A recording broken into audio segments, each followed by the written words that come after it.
जय गुरु जी। शुक्राना गुरु जी, अनंतम शुक्राना हमारे गुरु जी महाराज का। ओम नमः शिवाय। शिव जी सदा सहाय।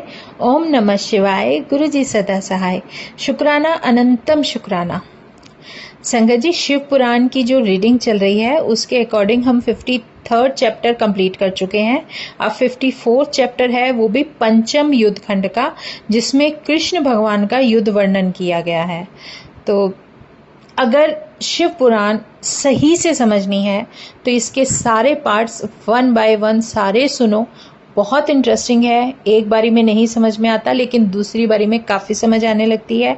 और जहाँ हम 3rd बार सुनते हैं तो 3rd बार में तो और भी ज़्यादा बहुत अच्छे से समझ आ जाती है। और उससे भी बड़ी बात, हमारे गुरु जी महाराज का हुक्म है कि जब शिव पुराण सुनते हैं या पढ़ते हैं या आप उनको ध्यान से, उसको जितना आप सुनोगे ना, आपके उतने ही कर्मों से आपको मुक्ति मिलती है, जिसको कि पता नहीं काटने में कितना समय लग जाता है। तो जय गुरु जी। मैं नहीं, ये हमारे महाराज की आज्ञा है, उनका हुक्म है। तो अब हम पढ़ते हैं 54th कृष्ण आदि युद्ध वर्णन। मतलब कृष्ण भगवान का जो युद्ध वर्णन है वो डिटेल में बताया गया है। व्यास जी बोलते हैं, हे मुनि श्रेष्ठ, श्री कृष्ण जी के पोते अनिरुद्ध जी के चले जाने पर श्री कृष्ण ने कुंभांड की पुत्री के साथ क्या किया, यह सब कहो। सनत कुमार जी बोले, हे मुनि सत्तम, अनिरुद्ध के चले जाने पर उन स्त्रियों के रोने के शब्द को सुनकर कृष्ण भगवान बहुत दुखी हुए, क्योंकि वो तो वहां बाणासुर की बेटी के साथ सेटल हो गए थे। तो अनिरुद्ध जी को बिना देखे उनकी स्त्रियों तथा श्री कृष्ण जी की को सोच करते हुए वर्षा के 4 महीने बीत गए। मतलब भगवान के सोच रहे थे कि उनको वापस कैसे लाएं, और इसमें ही 4 महीने बीत गए।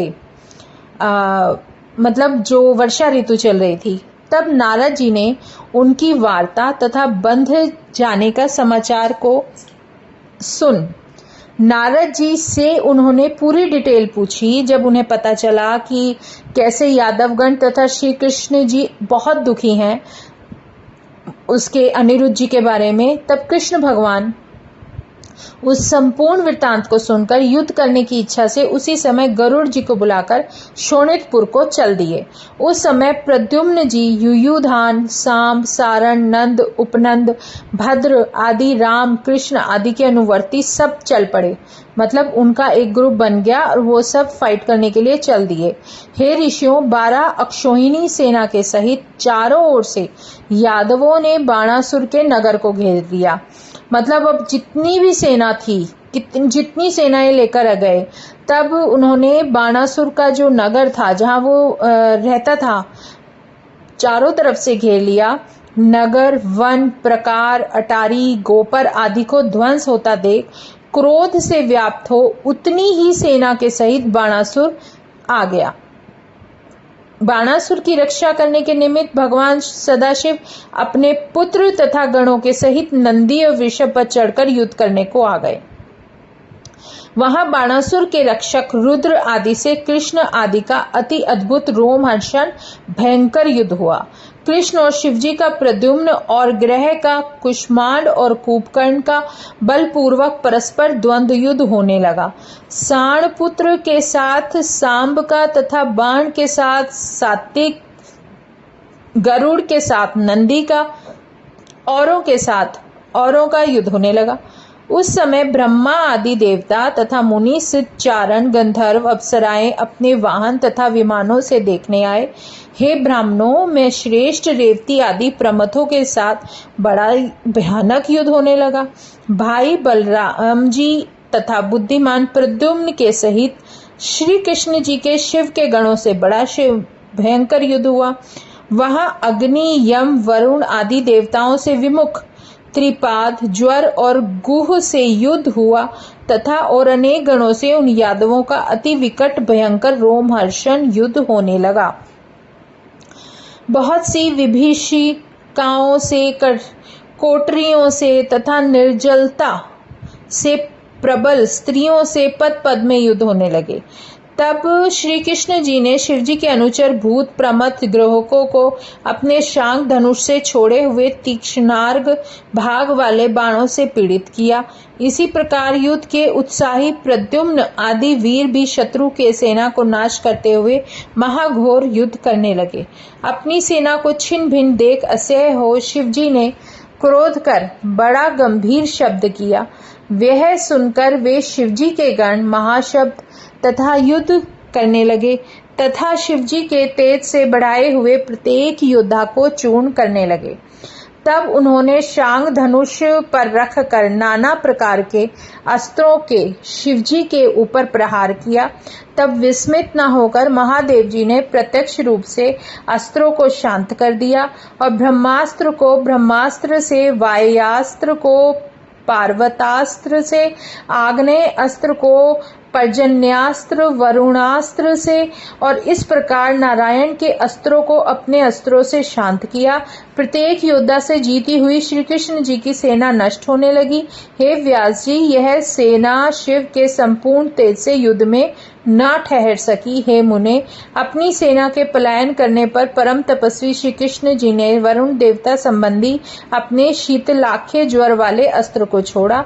हे मुनि, कृष्ण की सेना के पलायन करने पर कृष्ण का शीतल ज्वर दसों दिशाओं को भस्म करता हुआ उन शिवजी के समीप पहुंच गया। तब उस शीतल ज्वर को आया हुआ देखकर महादेव ने अपना ज्वर छोड़ा। उस समय शिव का ज्वर तथा विष्णु का ज्वर दोनों आपस में युद्ध करने लगे। तब उस विष्णु के ज्वर ने शिवजी के ज्वर से पीड़ित हो महाशब्द किया और कहीं अपनी रक्षा न देखकर शिवजी की स्तुति करने लगा। तब विष्णु जी के ज्वर से स्तुति किए हुए शरणागत वत्सल भगवान सदाशिव शीत ज्वर से बोले, हे शीत ज्वर, मैं तुमसे प्रसन्न हूँ, तुम मेरे ज्वर से भय मत हो, डरो मत। जो कोई हम दोनों के संवाद को स्मरण करेगा उसको भी ज्वर से भय नहीं रहेगा। मतलब ये जो फाइट हो रही है, जो एक कृष्ण भगवान ने ज्वर नामक अस्त्र छोड़ा था और महाशिव ने, भगवान शंकर ने भी अपने ज्वर नामक एक अस्त्र छोड़ा था और दोनों में फाइट हो रही थी। तब जो ज्वर था उसने भगवान शंकर का बहुत स्मरण किया, उनके सामने उनको याद किया। तो तब भगवान शंकर ने उनसे कहा था कि मैं बहुत प्रसन्न हूँ, जो तुम्हारे इसको स्मरण को याद करेगा उसको भी ज्वर से कोई भय नहीं रहेगा। मतलब इसका ज्वर का कोई भय नहीं रहेगा।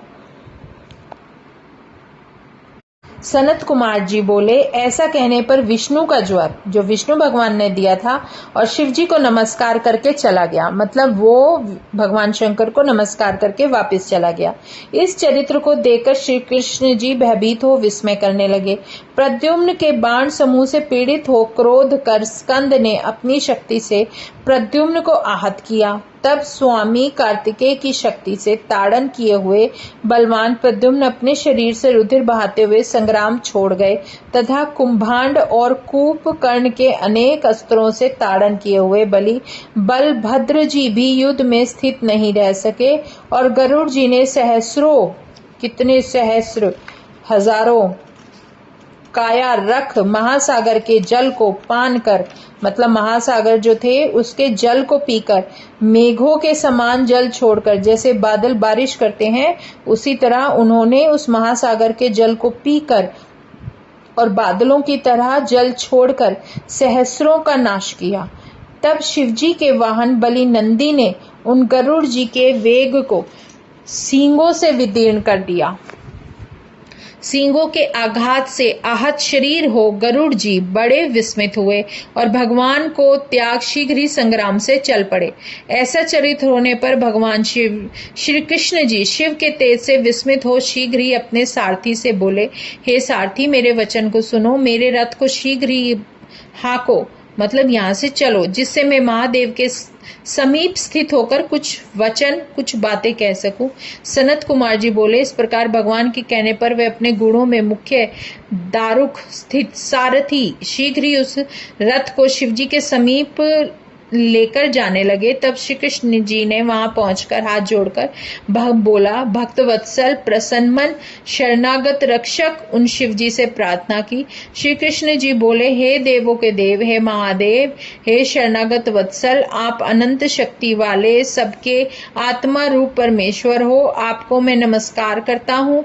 संसार की उत्पत्ति, स्थिति, नाश के कारण सद्य ज्ञप्ति मात्र ब्रह्मलिंग, परम शांत, केवल परमेश्वर, कालदेव, कर्म, जीव, स्वभाव, द्रव्य, क्षेत्र, प्राण, आत्मा, विकार, इनके समुदाय वाले हे संसार के स्वामी, बीज रूप प्रवाह रूपी यह तुम्हारी माया है। इस कारण आप बंधनहीन परमेश्वर की मैं शरण में प्राप्त हुआ हूँ। अनेक भावों के स्वीकार करने से देवता आदि को लीला में से संसार में पोषण करते हो तथा बुरे मार्ग से जाने वालों को आप स्वभाव से नाश कर देते हो। आप ही वांग्मय ब्रह्म, परब्रह्म, ज्योति स्वरूप हो। जिस निर्मल आत्मा को योगी केवल आकाश के समान देखते हैं, आप ही आदि पुरुष, आदित्य तुर्य, आत्मा के नेत्र, ईश, हेतु, अहेतु, विकारी, प्रतीयमान होते हैं। हे प्रभु, हे भगवान, हे महेश्वर, आप अपनी माया से संपूर्ण गुणों की प्रसिद्धि के निमित्त सबों में मिले हुए तथा सबसे भिन्न होकर रह गए हो। हे प्रभु, जिस प्रकार सूर्य छाया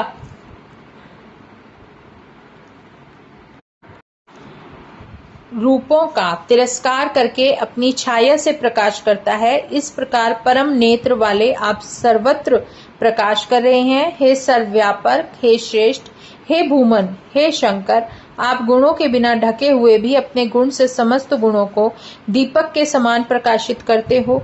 आपकी माया से पुत्र, स्त्री, ग्रह आदि में मोहित हुए मनुष्य संसार रूपी समुद्र में आसक्त होकर डूबते हैं और उछलते हैं। जो अजीतेंद्रिय के प्रारब्ध के दिए हुए फल को पाने वाला यह संसार है, ऐसा करके आपके चरणों का आदर नहीं करते, वही शोक करने योग्य आत्मा के वंचक हैं। हे भगवान, मैं आपकी आज्ञा से बाणासुर की भुजाओं का छेदन करने आया हूँ। अभिमान के नाश करने वाले, आपसे शाप दिया हुआ यह बाणासुर गर्वित हो रहा है। हे देव, हे प्रभु, आप संग्राम से लौट जाओ, आपका शाप वृथा ना हो और आप मुझे बाणासुर के मारने की आज्ञा दो। सनत कुमार जी बोले, हे श्री कृष्ण जी के ऐसे वचन सुनकर मुनीश्वर शिवजी कृष्ण की स्तुति से प्रसन्न हो यह बोले, हे तात, तुमने सत्य कहा। मैंने उस बाणासुर को शाप दिया है। मेरी आज्ञा से तुम बाणासुर की भुजाओं को काटने के लिए आए हो। रमानाथ, हे विष्णु, हे वीर, मैं क्या करूं? मैं हमेशा से भक्तों के अधीन हूँ। मेरे सम्मुख बाणासुर की भुजाओं का छेदन किस प्रकार होगा? इस कारण तुम मेरी आज्ञा से जृंभणास्त्र, ये भी एक अस्त्र है, उससे मुझे जृंभण चंभाई वाला करो तथा अपने यथेष्ट कार्य कर सुखी हो जाओ। सनत कुमार जी बोले, शिवजी के ऐसा कहने पर कृष्ण भगवान बहुत हैरान हुए और अपने युद्ध स्थान में आकर प्रसन्न हुए। हे व्यास जी, उस समय अनेक अस्त्रों से कुशल भगवान श्री कृष्ण जी ने शिवजी के ऊपर शीघ्र ही जृंभणास्त्र को धनुष पर चढ़ाकर छोड़ा। मतलब वो जबाई लेने वाला वो अस्त्र धनुष पर चढ़ाकर छोड़ दिया। उस जृंभणास्त्र से जृंभित हुए शिव को मोहित करके खंग, गदा और रिष्टियों से बाणासुर की भुजाओं का छेदन किया। जय गुरु जी, शुक्राना गुरु जी। अब यहाँ पर 54वां चैप्टर पूरा हो चुका है। शुक्राना अनंतम, शुक्राना गुरु जी महाराज का। ओम नमः शिवाय, शिव जी सदा सहाय। ओम नमः शिवाय, गुरु जी सदा सहाय। शुक्राना अनंतम, शुक्राना।